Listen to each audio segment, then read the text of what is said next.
Awesome. All right. Shoes off, anything? No, you can even want to step through. Hold that there.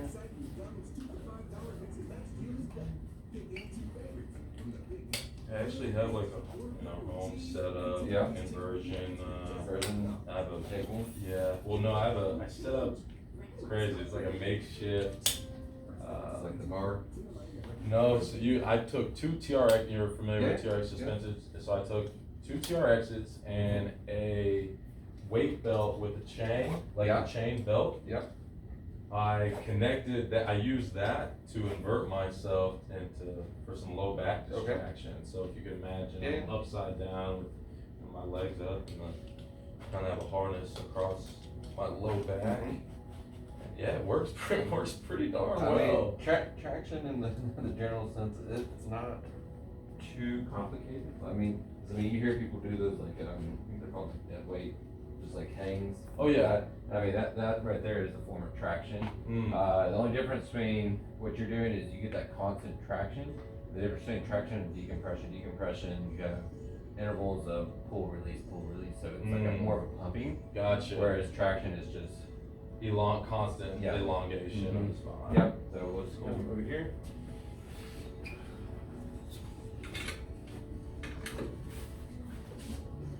This is some next level machines right here.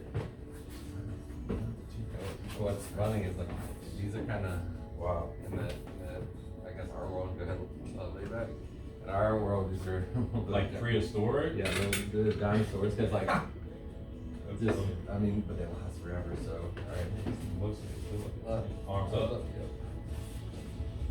Yep. Breath.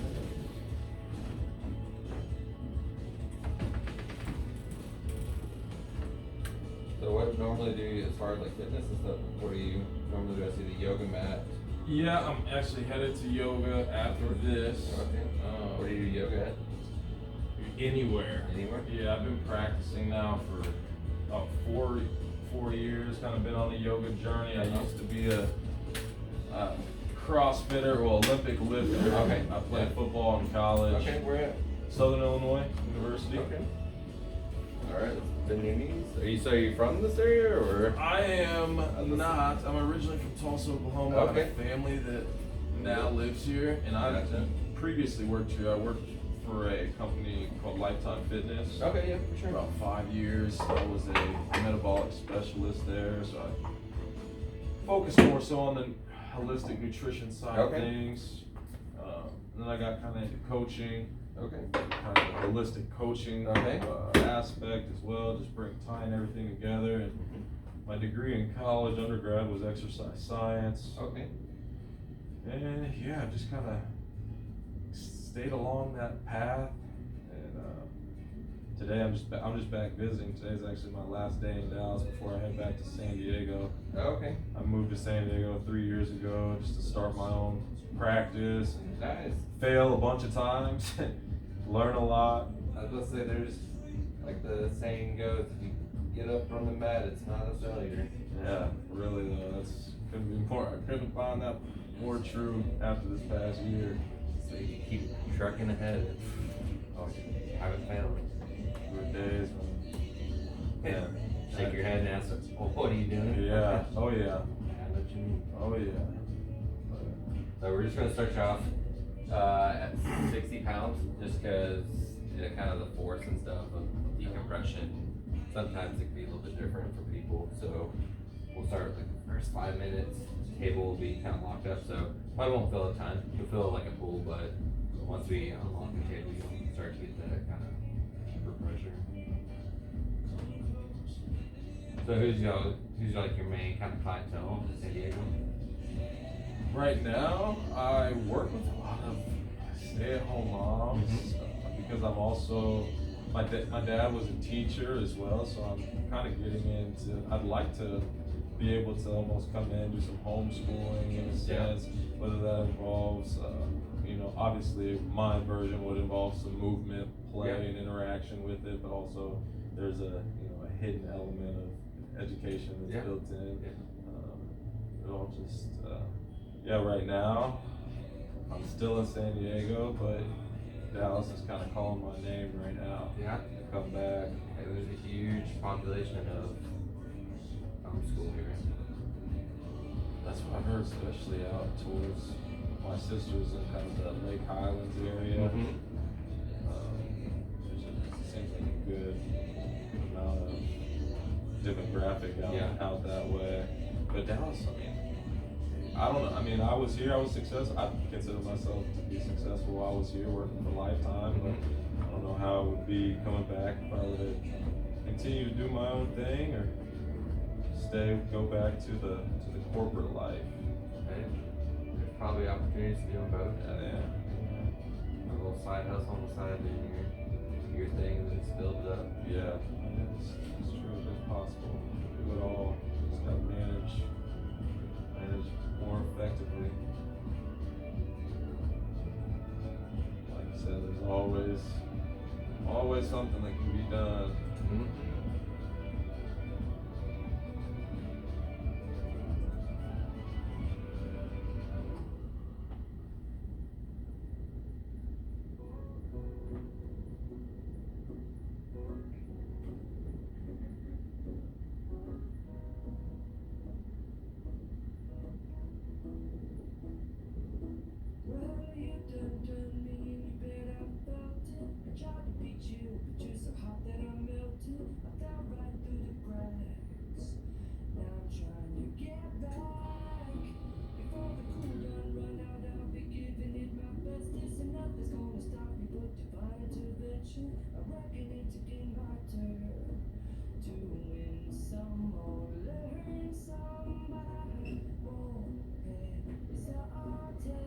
How did you end up in Dallas? Are you originally from here? Originally from here.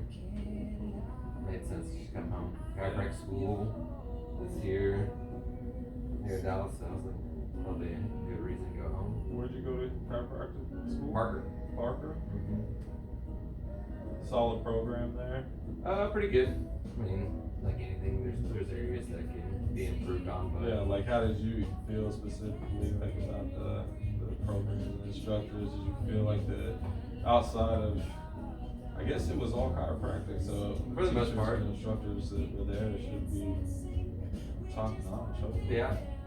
As far as the chiropractic foundation goes, pretty good, but from like a business standpoint, I feel like there could be definitely some improvements, and that's the thing. But there's only so many hours that they can provide and stuff like that, so. And you're going there to specialize at the same time, so it's like, well, shoot, you gotta almost kind of sacrifice one for in the short term for the long term. Yeah, because I mean they give you a business course, but they're trying to fit tons of information in a semester program, so it's very basic. So. How long ago was that? I graduated 2014, I think. So Okay.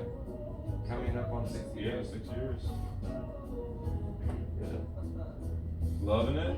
Yeah. I've worked for myself, so that's awesome. Like you said, there's days where you're like, what the hell am I doing? But there's also days where you're like, heck yeah, figured it out. Mm-hmm. That's fun. I work with my passion's athletics, so like there's fun. I think we work with about 4 or 5 different semi-pro professional teams. So. That's awesome, man. Is that now more so how you get most of your clientele through referrals from those types? It's all word of mouth. Yeah, that's very Which I prefer things that way. I mean, you can spend so much money on marketing and advertising, and at the end of the day, some of that stuff can just become watered down, and it's so much better when you have testimonies from people that you've actually put your hands on. Because I would say I run a very unique practice. Like don't do anything with insurance, so my prices are very affordable and stuff like that. Once people hear that, they're like, "Wait, what? I can come in for an adjustment for $35." They're like, "It's pretty reasonable, and stuff like that." And they can come when they want to come, and you don't have to worry about treatment plans, like all this other stuff. I hear horror stories. They're like, oh, I took out like financing to finance my treatment with another chiropractor. You're like, wait, what? It's a little bit ridiculous that you're financing your health. But different. So that's fun. It's good, man. It's growing. It's always growing. Even when we don't always feel like it's growing, it's always growing. Yeah. But yeah, now starting this year, focusing more on like high school athletics. Where I feel like I need to grow. With just so many high schools around here. What have you seen in your research when working specifically in athletics are the most common issues within the structure? It depends on the sport. Okay. So like a lot of the runners I see a lot of feet issues. Oh, feet, ankle. That's that's my drive is the feet. Yeah, that's like to me that's where that's where everything starts and ends for me. It's the root of all evil. Yeah. Jeez, man. And so many people overlook it. They overlook it. They don't even freaking think twice about it. I'm like, take off your shoes. Let's look at your feet here first. So your feet will tell you a lot about what's going on. You haven't even touched people. It amazes me. I think big thing of it too is just body awareness and being aware of not just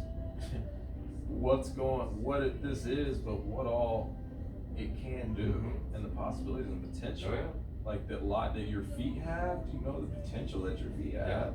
The same, like, man, it's crazy. Yeah, like you said, pop off the shoes, let those things kind of just breathe and. Got you, man. So a lot of runners that there. big toes is son of a gun too. Woo. So that's a lot of the runners. I think of it. I mean, like your CrossFitters, a lot of shoulder issues, pecs, those kind of things. So depends on which sport. Yeah. The feet and shoulders, but it's like the hips are tied into that too. Oh, yeah. So that internal, external rotators in the hip, just getting people to literally move their bodies through those planes of motion. Soccer players, a lot of low back issues. It's because, like we said, those hips are just so like asymmetrically they live in such an external rotated atmosphere that all that kinetic energy is starting to leak up into the low back. And I used to train with soccer. I was a strength and conditioning coach back in Oklahoma at my previous high school. And before I started training with them, these guys were the actual like resistance training that they were doing to counteract that atmosphere that you were talking about was nowhere close. They weren't doing hardly any posterior chain work. It was just, we're gonna bench press and show them like why. This doesn't make any sense right now. Look at the sport. We need to get specific. It's the principle of things, especially like, but you're talking to a 60-year-old guy he doesn't know the first thing about exercise science or physiology or what about old school atmosphere. Let me just bench. Like, not really specific for your sport, but we haven't even done a movement assessment yet. See, like that's the big thing. We just incorporated like a 3D motion capture system. It's like portable, which is like crazy. Oh, wow. I'm trying to get into high schools, and they're like, "Wait, what?" They're like, "No, we're not interested." I'm like, "Let me just scan your athletes. Like, I'm not even gonna charge you." They gotta know. They have to see the value that changing the position is power. Position in posture is power. Like you're not able. We're talking about kinetic energy, but putting that in a simple form and make it sound sexy. Yeah. To where now I have no choice because man, the angle is everything and leverage. I mean, because like I was talking to the strength conditioning coach across the street, and I was like, if I could tell you what every single one of your athletes' flaws are, would that be interesting to you? And he was like, yeah. He's like, how you gonna do that? put him through the assessment. He's like, oh man, this is awesome. And he's like, let me talk to the athletic director, try to get you over there. They heard I was a chiropractor, and they're like, we're not interested. I'm like, I'm not doing chiropractic. I was like, I don't want. I'm not movement assessment on your kids to try to prevent injuries and give you that objective data for your strength and conditioning coach, for your athletic trainer. So if the kid does get hurt, you compare the kid to himself rather than textbook.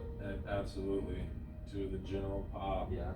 Like we're not dealing with that. Dealing with outliers a lot of times. People that are, especially in professional sports or in any athletics, that are trying to compete at a high level and perform at a high level, execute. Those things are, the little things matter. I think that's where you have to, especially with coaches, that's a big thing. If you get down to the detail, and though at least the best coaches that I've worked with in the past, they're very detail oriented. Yeah. And if you can speak to that from like just a pure movement perspective, with no chiro and anything like that in there, where you can kind of level with them where they're at. I think that's a great opportunity. Because the data so far, because I've implemented for about, I'd say 3-4 months now, and it's showing up like all kinds of ankle issues, but in the transverse plane, I'm like, when I was talking to the strength and conditioning coach, I'm like, how often do you train ankles in the transverse plane? Very rarely. Rarely. They're like, transverse plane, huh? Yeah.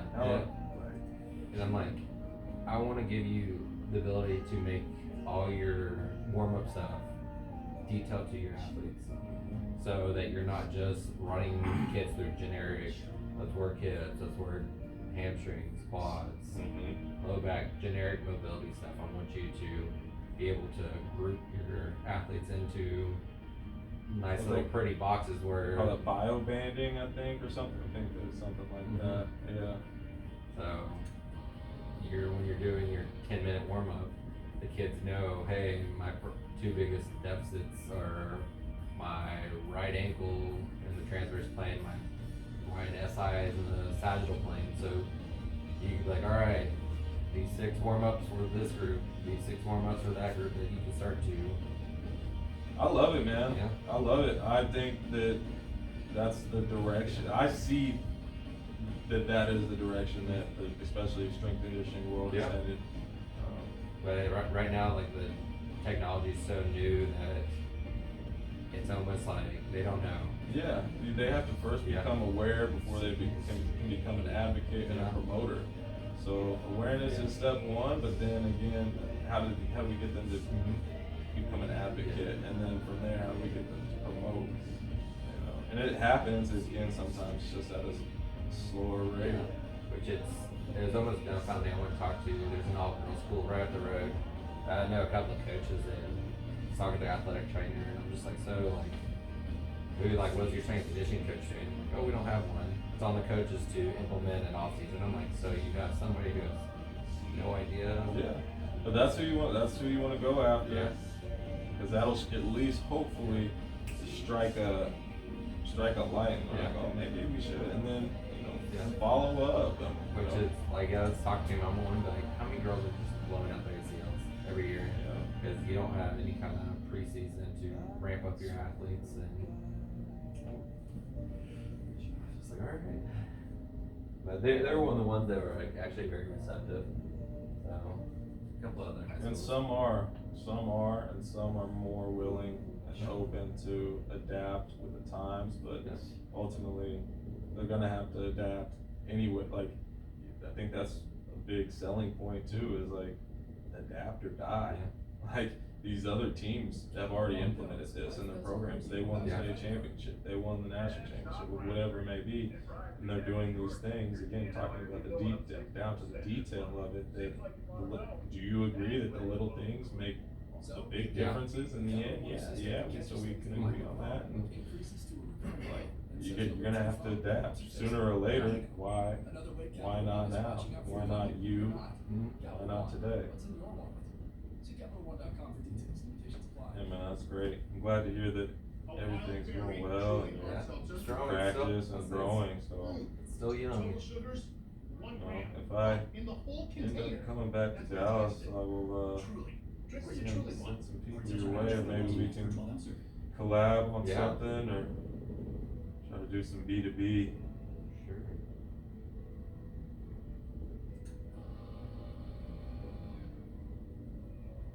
That was like the big thing with that software. Like I've been reaching out to gyms too. I'm like, hey, I want to do a movement assessment for free for your people. It'd be cool. I mean, And pop-ups, like do little pop. I don't know how much the equipment stuff or how heavy it is. It's literally an Xbox camera, a tripod, and a laptop.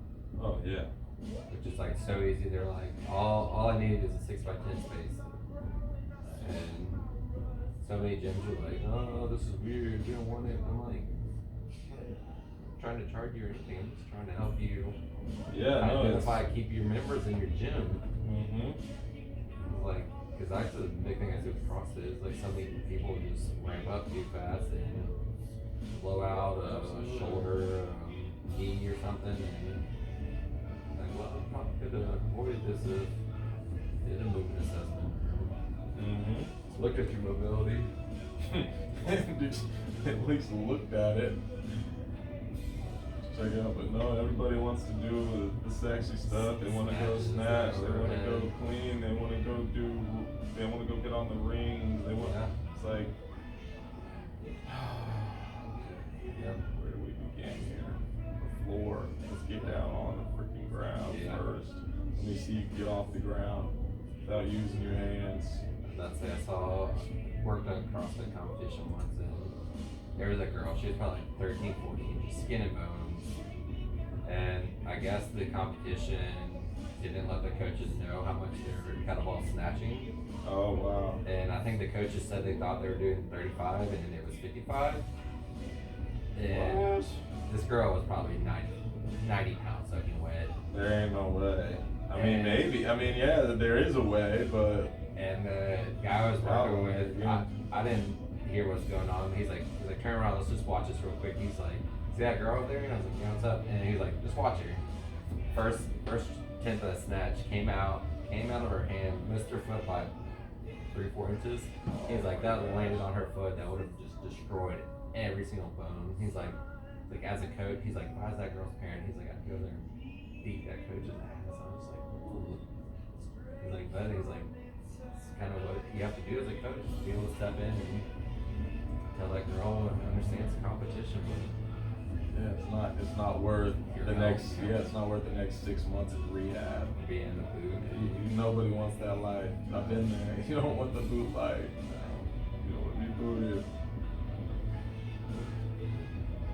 Nobody wants to listen these days. Nope. Everybody wants to learn the hard way. Myself included sometimes. I mean, that's what you need as a coach to be able to step in there and yeah, definitely have that bond with your athlete to be like, hey, it's not a good idea.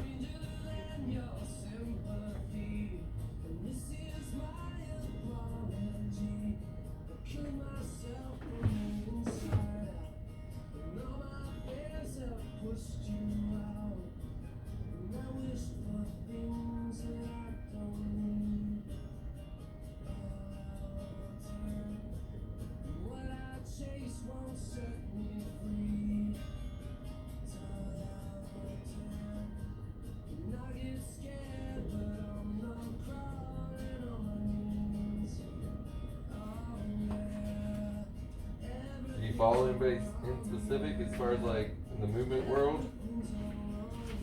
Yeah, I do actually. There are a few. Probably one of the guys who really got me going was Ido Portal. I'm not sure if you've familiar with him. He's one. There is a guy by the name of, or his Instagram handle is Strong Camps. His name's Daniel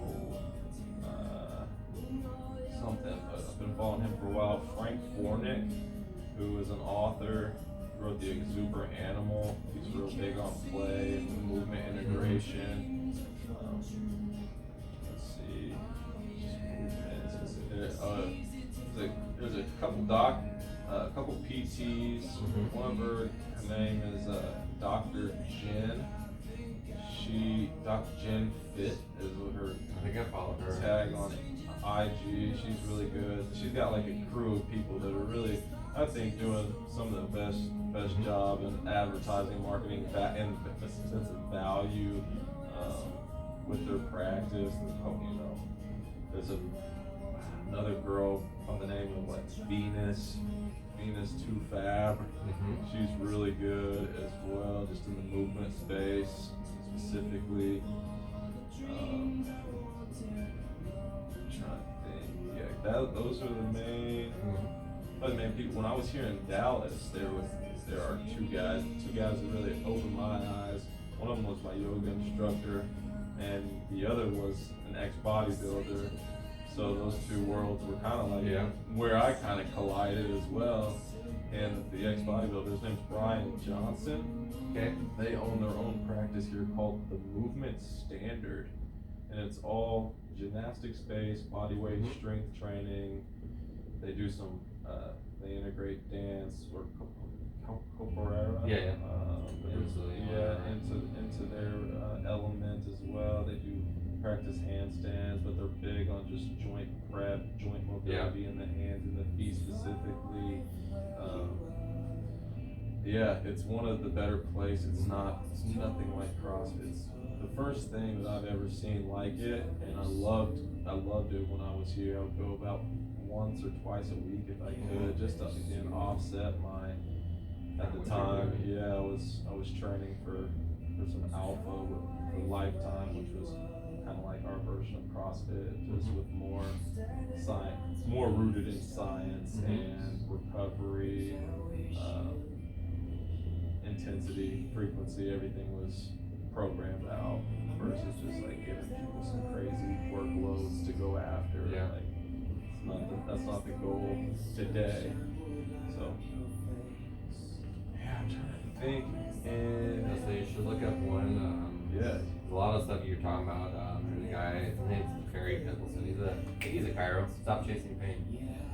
I've been following Perry for, seems like forever. His tie with the emotional, and the physical.